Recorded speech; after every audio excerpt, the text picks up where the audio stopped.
አይናችን ነሽ ማርያም አንቺን አይንኩብን የተዋህዶ ልጆች እንወድሻለን ያው እንግዲህ ገዳሙ አበው አባቶቻችን እንደሚናገሩትኝ ያው ከአባቶቻችንም ያገኘነው በ1621 ዓመተ ምህረት በአፄ ኢያሱ አርያም ሰገድ ነው የሚል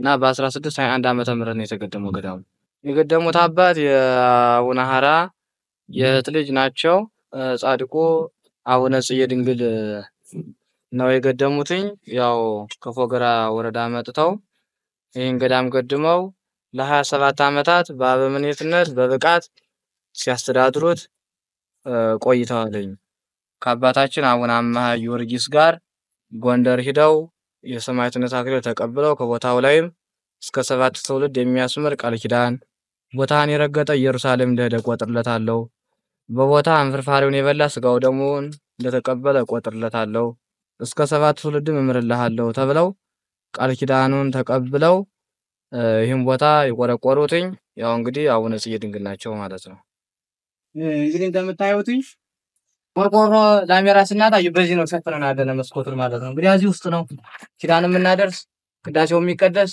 ጽላቱም ያለ አሁን በአሁኑ ጊዜ እዚህ ውስጥ ነው የሚገለገለው ማለት ነው ያው በዚህ ነው ያለው አሁን ያው ቡፋስ አድርገው ከፈተ ነው የሚለው ማለት ነው ያው ይሄ እዚህ ውስጥ ነው መቅደሱ መንበርም ስለሌለን ያው እንጃችን እኛ ራሳችን ገጣጥመን ነው መንበር ራሱ ራሳችን በእንጃችን ጣውላውን ከጣውላ አገጣጥመን ነው ያደረግነው ማለት ነውና እንግዲህ እዚህ ነው አዛኛው ጽላቱ ነው ያለው እዚህ ደግሞ ቤተልሔም የምንገለገልበት ነው ይሄን ደግሞ በሚያሳዝን ሁኔታ ነው እና እዚህ ውስጥ ነው የምንገለገለው አባታችን አቡነ ጽጌ ድንግልን የራሳቸው ጽላትም አለ እና እናታችን ቅድስት ኪዳነ ምሕረትም እዚህ ውስጥ ነው ያለው እና የሚያሳዝን ነው በጣም እሺኛው ካህናት መገቢያ ነው ይሄ ደግሞ ነሽ መቀበያ ነው ከኢትዮጵያ ሰዛችን ይቀበሉባት ተሰራሽቺ ከዋሻው አረስ ይመስል ነው እና ወይ ከተናው በዚህ በሹልኩ እየወደቁበት ነገሮች ናቶቻችን ከላጋ ደርሰዋል እስከ ነገቷል ያው ይሄ ከተናው ይሄ መቃረቢያ በደንብ ፍርስ ወይ ምርምሮ መቃረቢያ ናቶቻችን እንደልባቸው እንዲገለገሉበት ቢሰራልን ነው ስለዚህ እኛውን ትልቁ ነገር ዋና አሳሳቢያችን እቺ ታድሳ በደንብ ግን አናሰሽ እንድትገለገልበት ነው ታድሰው እንፈልግም ያው ከዚች አገልግሎት እየሰጠው ነው ያጣሁት እኔ ግን ያው ፈርሳ ስለሆነ ያለችው ዝናብ ይገባብናል ክረምት ወቅት ላይ በጣም ነው የምንሰቃይ ሳፋ እንገድባለን ምን እንላለን በጣም መከራ ነው ነገር ሁሉ ሆነብን ያለ የሚረዳን መንፈሳዊ ባለተስፋ ክርስቲያን ካገኘን ያው እኛ ቤተክርስቲያኑን ወዲያ አለፍ አድርገን በዛ ቦታ ሰርተን በቃ ሁለመናችን አጠናክረን በዛው ነው ያቅርሳት መላልተን ልናገለግል ነው ሐሳባችንና የመጣው እንኳን እንግዲህ ወደ 7 ዓመት ነው ያው የተወሰኑ ላሞች ነበሩ እነሱን እየሸጥን ነበር አሁን ላሞቹ ማቆማለኝ አሁን ገዳሙም ዘያቁበት ገዳም ነውና ምንም ነገር የለው መሬቱ ራሱ እንጫ በቀን ነው መሬት የለውም የእርሻ መሬት ቦታ የለውም በሬም ከላይ ገዝተን የምናርሰው ለምነን ነው አሁን ግን ፍጹም ምንም ነገር የለውም ገዳሙ በገዜኑ ብቻ እኔ አባታችን አባ ገብረሕይወት ናቸው እነዚህ አባታችን አልሞቱም በስውር እንዳሉ መጽሐፉ ፈቃቤት ያትታል ይናገራል ከአባቶች ከእናቶች 5 መለኮሳት ተሰውሮ በስውር ያሉ አሉ ያው አንዳንዶች የበቆችና አባቶቻችን ያያችኋለኝ አሉን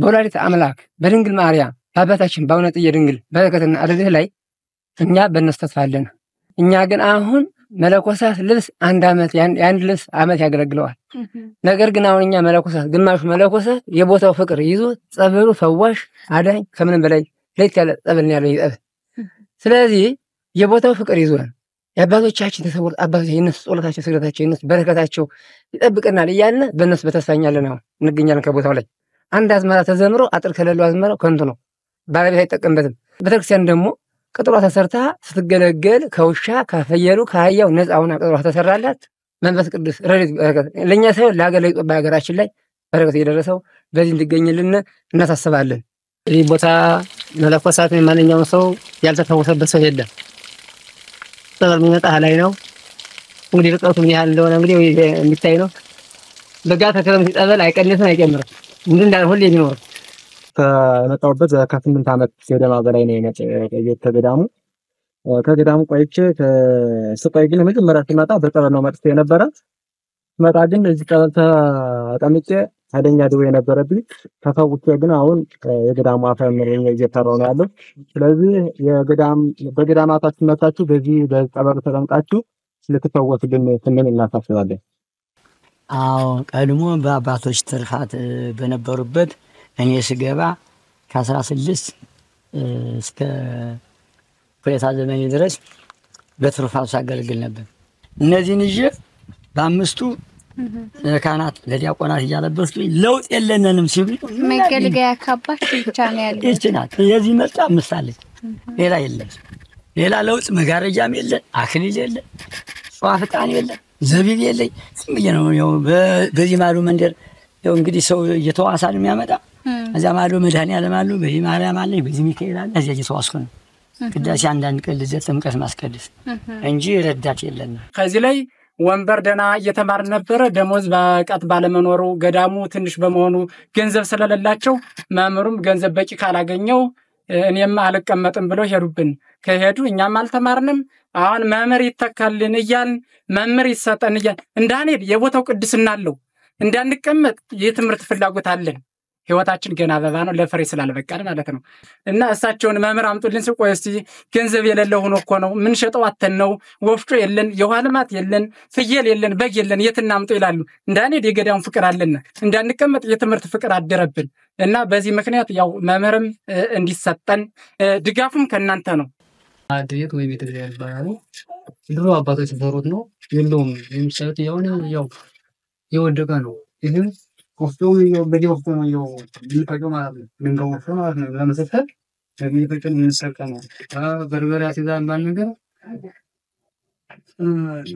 ወላ ከመሆኑ የወጥም የለውም ብለን በርበሬና በጥሬ የወጠበነ ነው የምንጠቀመው።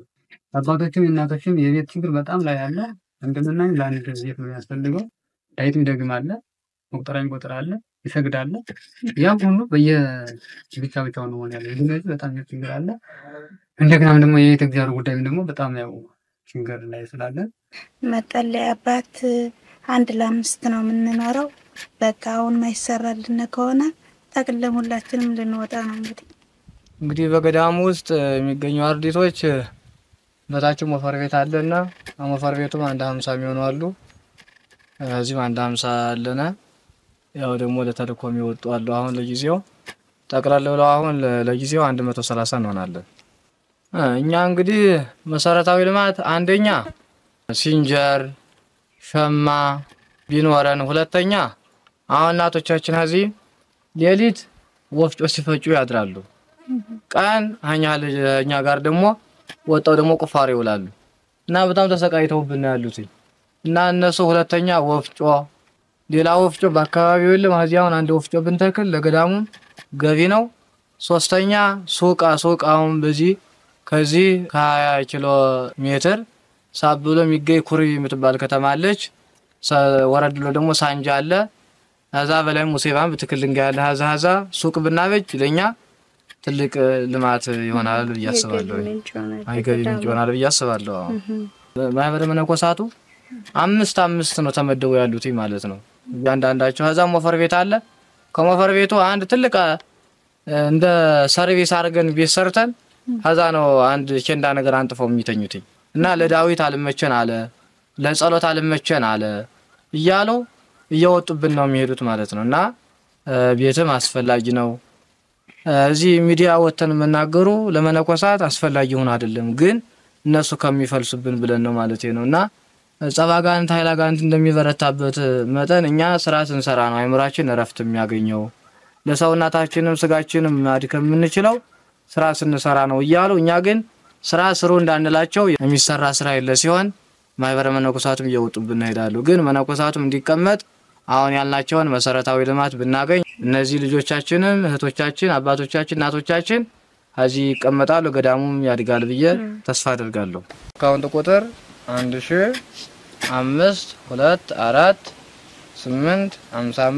1524855392 ንግድ ባንክ፣ አባይ ባንክ B08 111 115 341 331 8 ስለ ስልክ ቁጥር 09 30 03 62 49 09 92 16 08 00 09 83 56 51 04 በውጭም በውስጥም ያላችሁ ህዝበ ክርስቲያን ይህን ችግራችን ተመልክታችሁ ችግራችሁ ሆኖ ገዳማችንን ከመጥፋት ማይበረ መነኮሳቱን ከመሳደድ እንድታድኑልን ስንል በልዑል እግዚአብሔር ስም እናሳስባለን።